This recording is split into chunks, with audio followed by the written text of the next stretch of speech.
আগামী 25-এর মধ্যেই তারা নির্বাচন করতে চান, কিন্তু আমরা নির্বাচন চাই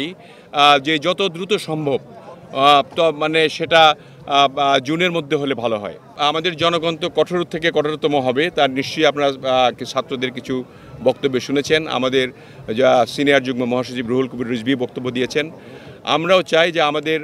দেশে যাতে কেউ আভ্যন্তরীণ বিষয়ে নাক না গলায়। যদি আমাদের দল ক্ষমতায় আসে তাহলে যতগুলি শহীদ পরিবার রয়েছে